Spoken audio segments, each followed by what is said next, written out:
Moldovas delegācijas vizīte Latgalē bija neparasta. Pirmkārt, pārsteidza delegācijas dalībnieku skaits - aptuveni 50 uzņēmēju un pašvaldību speciālisti.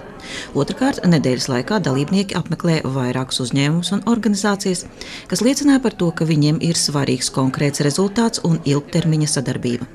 Daugavpilī viesus īpaši interesē starptautiskās sadarbības pieredze un darbs pie Eiropas projektiem. Latvija cenšas veicināt, lai Moldova atbilstu visiem Eiropas Savienības kritērijiem. Mūsu sadarbība aizsakusies 2012. gadā ar ārlietu ministrijas atbalstu.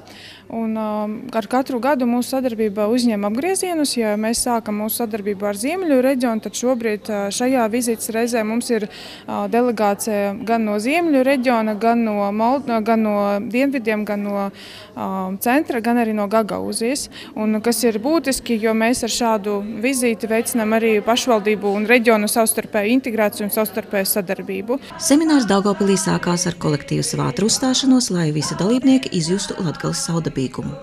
Daugavpilī uzņēmēji apmeklē rūpnieciskās zonas, interesējās arī par to, kā attīstās turisms. Savukārt lauku kooperatīvu vadītāji vispirms apmeklē tirgu un lielveikalus, lai paskatītos kādus augļus un dārzeņus un par kādām cenām pārdot. Izrādās, ka Moldova neizpilda Eiropas Savienības lauksaimniecības produkcijas piegādes kvotas. Atpaliek pārstrādes rūpniecība.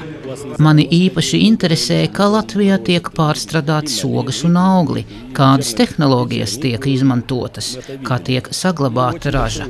Pie mums kirši un saldie kirši ir pārdošanā tikai 2 nedēļas, bet pie jums tirgo vēl šobrīd. Tas ir saglabā visu svaigā veidā. Tas ir jāiemācās. Daugavpilī par ciešāku sadarbību vienojās mūsu mūzikas skolas un Beļcu pedagoģiskās koledžas vadītāji. Ņemot vērā Daugavpils pilsētas domes noslēgto nodomu protokolu par sadarbību ar Beļcu pilsētu, Beļca ir lielākā otrā pilsēta Moldovā.